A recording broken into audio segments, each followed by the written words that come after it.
அப்ப 25 வருஷமா ஃபாஸ்ட்ராக் கூட கஸ்டமரா இருக்கேன்னு நானும் பெருமையா சொல்லிக்கலாம். Download Fastrack taxi.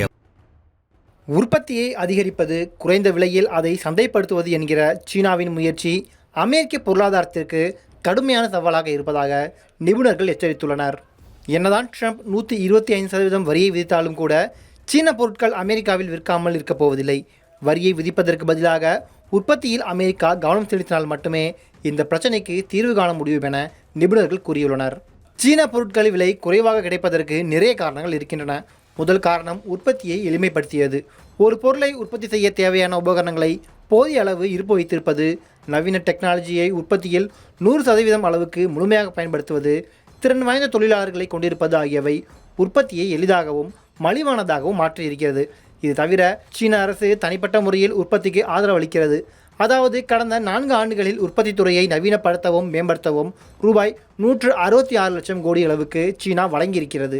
உதாரணமாக, அரசு வங்கிகள் தொழில் நிறுவனங்களுக்கு குறைந்த வட்டியில் கடன் கொடுக்கின்றன. கடன் வாங்கிய நிறுவனங்கள் உரம் தொடங்கி மின்சார வாகனங்களுக்கு பயன்படுத்தப்படும் பேட்டரிகள் வரை தயாரித்து விற்கின்றன.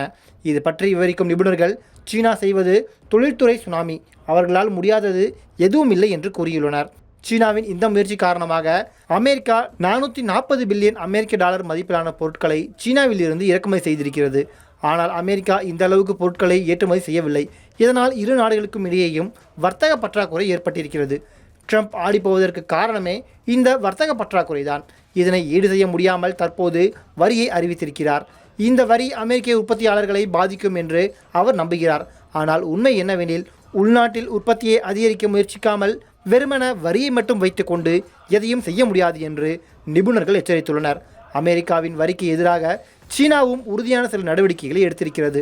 84% வரை அமெரிக்க பொருட்களுக்கு வரியை விதித்திருக்கிறது. அதேபோல 18 அமெரிக்க நிறுவனங்களை தடை செய்திருக்கிறது என்பதும் குறிப்பிடத்தக்கது. அப்ப 25 வருஷமா ஃபாஸ்ட்ராக் கூட கஸ்டமரா இருக்கேன்னு நானும் பெருமையா சொல்லிக்கலாம். Download Fastrack taxi.